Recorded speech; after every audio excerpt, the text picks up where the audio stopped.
भारत था जब हम अंग्रेजों के गुलाम थे, तब हमें अपने अधिकारों के लिए लड़ने का अधिकार नहीं था, तब हमें अपने हिस्से की लड़ाई लड़ने के लिए अधिकार नहीं थे।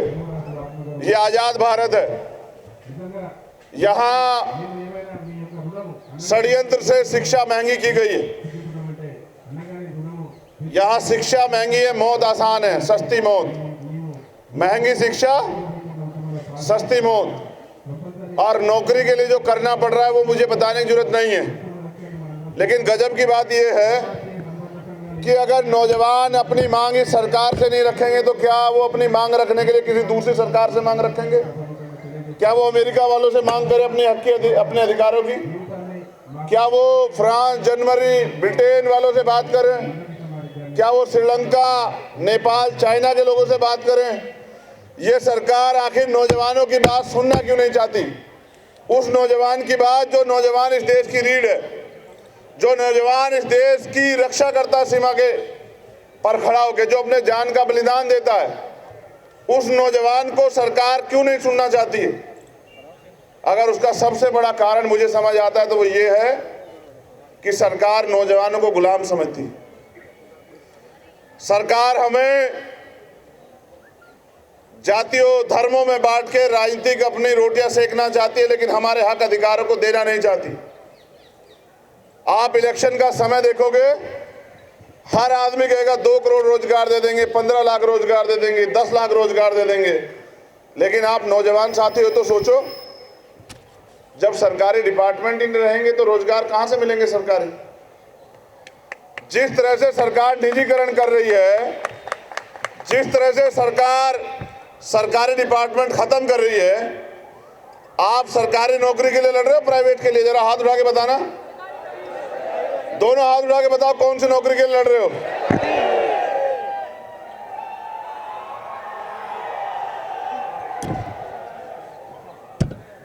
लेकिन जब सरकारी डिपार्टमेंट नहीं रहेंगे तो सरकारी नौकरी कहां से मिलेगी भाई? सरकार अब बैंकों के पीछे पड़ी है, उससे पहले LIC के पीछे थी, एयर इंडिया के पीछे थी। सरकार एयरपोर्ट बेच रही है और तमाम तरह की चीजें जो सरकार डिपार्टमेंट सरकार बेच रही है। आखिर सरकार को नौजवानों से इतनी नफरत क्यों है? आखिर सरकार नौजवानों की बात क्यों नहीं सुनना चाहती है? आखिर सरकार जानबूझ के नौजवानों को कमजोर क्यों बना देना चाहती है?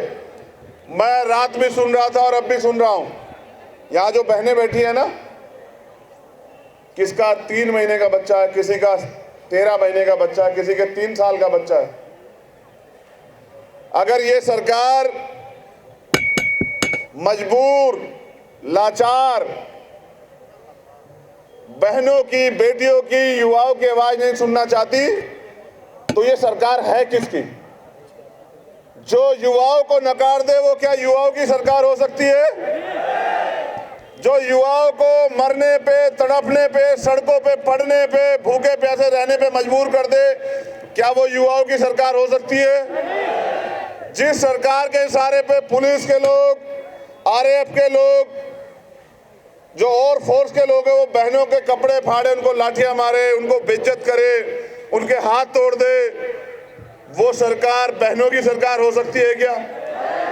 जो सरकार बहनों से उनके तरक्की के रास्ते छीन ले, जो सरकार नौजवानों से देश की सेवा करने का अधिकार छीन ले, वो सरकार नौजवानों की, बहनों की सरकार हो सकती है क्या? जब ये सरकार नौजवानों की, बहनों की, किसानों की, मजदूरों की किसी की सुनवाई नहीं करना चाहती तो ये चंद पूंजीपतियों की सरकार ये समझ सकती है कि ज्यादा दिन टिकने वाली है क्या? जिस दिन नौजवान अपने हक अधिकार के लिए खड़ा हो गया, उस दिन ये सरकार के लोग नाक रगड़ गए आपके सामने। मैंने पिछली बार भी आपसे कहा था, ये लोकतंत्र है। आंदोलन करने का, अपनी बात को कहने का, हक की लड़ाई लड़ने का अधिकार भारतीय संविधान हमें देता है। इसको हमसे कोई नहीं छीन सकता। लेकिन मैं ये भी बता दूं कि अगर सरकार हमारी मांग नहीं सुनेगी, सरकार हमें मजबूर करेगी, तो हमें आंदोलन को और ताकतवर बनाना पड़ेगा। हमें सरकार को बताना पड़ेगा कि जो नौजवान देश की रक्षा के लिए प्राणों का बलिदान दे सकता है वो अपने हक अधिकार के लिए लड़ भी सकता है और वो अपने हक अधिकार के लिए इस निकम्मी, झूठी, युवा विरोधी, महिला विरोधी सरकार को सबक भी सिखा सकता है। गृह मंत्री जी बताएं, क्या चुनाव जरूरी है या नौजवानों की मांग जरूरी है?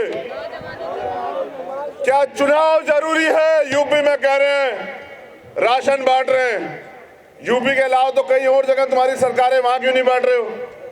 यूपी में इलेक्शन है, चुनाव में वोट खरीदने हैं, गरीबों को, बेबसों को कमजोर बनाना है, उनके हक अधिकार, वोट जो है उनकी सबसे बड़ी ताकत, वो ठगनी है पैसे पे या उपहार देके या राशन पे।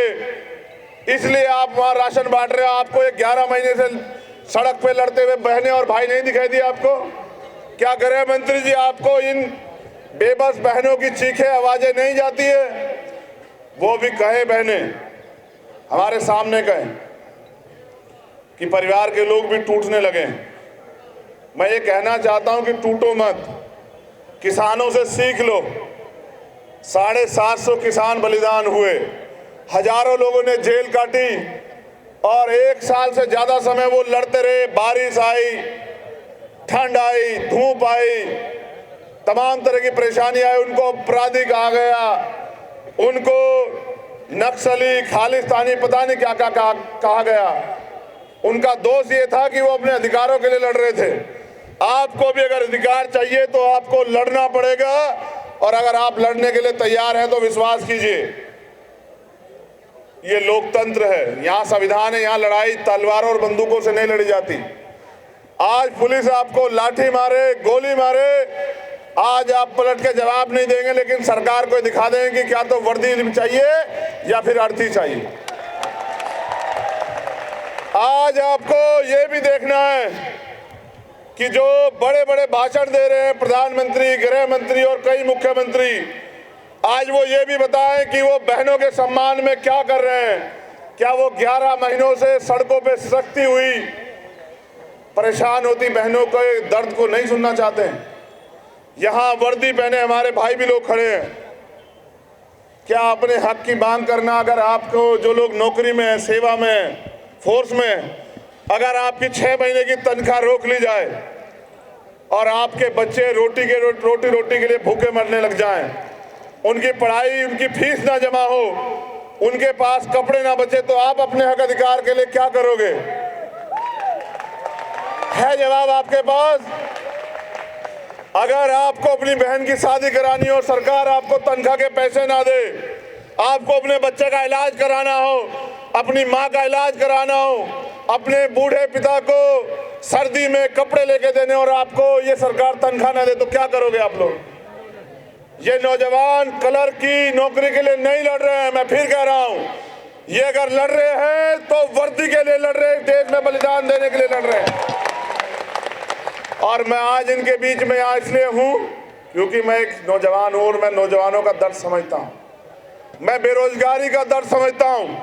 मैं पढ़ लिख के BA, MA, MBA, MCA करके, PhD करके सड़क पे घूमते बेरोजगार का दर्द समझता हूँ, क्योंकि मैं बेरोजगार हूँ। मैं जानता हूँ बेरोजगारी का दर्द क्या है, और इस महंगी शिक्षा में किस तरह हमारे माँ बाप, यहाँ जो बैठा ना वो अमीर नहीं है, अगर अमीर होता तो वो इस क्लर्क की नौकरी के, इस कांस्टेबल की नौकरी के लिए सड़क पे नहीं होता। ये वो लोग हैं जो गरीब हैं, ये वो लोग हैं जो देश से प्यार करते हैं। 10% पूंजीपतियों ने देश पे कब्जा कर लिया, हम समझ भी नहीं पाए। ये देश जो है हर व्यक्ति कर्ज में डूब गया है। ये है हिंदुत्ववादी सरकार का हल। और यहाँ जो लोग बैठे हैं उनमें से कितने लोग जो हैं मुस्लिम है, सिख है, जैन है, बौद्ध है, पारसी है, और कितने तथाकथित हिंदू है, ये भी आप अपने आप से सवाल पूछो।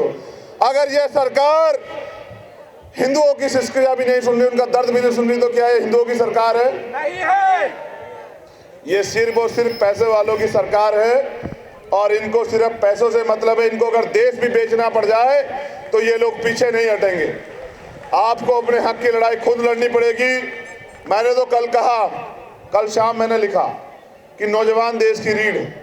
सरकार को चाहिए कि नौजवानों के लिए रोजगार की व्यवस्था करें, रोजगार उत्पन्न करें, रोजगार तैयार करें और उड़ने का मौका दें, नौजवानों को खुल के जीने का मौका दें, उनको अपने अवसर प्रदान करें कि वो आगे बढ़ के देश की तरक्की में योगदान करें, टैक्स दें। लेकिन आपने नौजवान को दिया क्या पिछले 7 साल में? बेरोजगारी, सुसाइड, लाठियां। जब हक के लिए लड़ने आते हो तो लाठियों से पीटते हो, जूतों से पीटते हो। क्यों? ये किसी दूसरे देश के लोग हैं क्या? क्या ये आपके बच्चे नहीं हैं?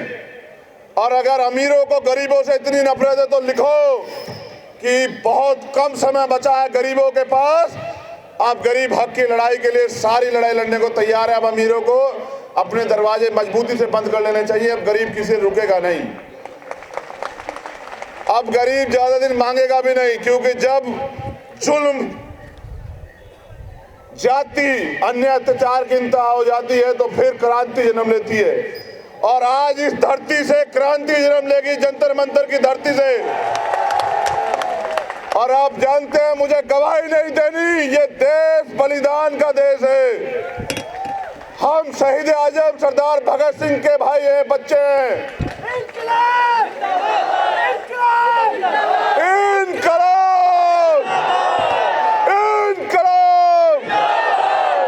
युवा जाग चुका है। हम शहीद आजम उधम सिंह के बच्चे हैं। हम शहीद आजम सरदार करतार सिंह सराभा के बच्चे हैं। हम बाबा साहब अम्बेडकर के बच्चे हैं। हम सरदार पटेल के बच्चे हैं। हम इस मातृभूमि की रक्षा के लिए अपने प्राणों का बलिदान दे सकते हैं, लेकिन अपने हक अधिकार छीनने नहीं देंगे सरकार को। सरकार सुन ले। मैंने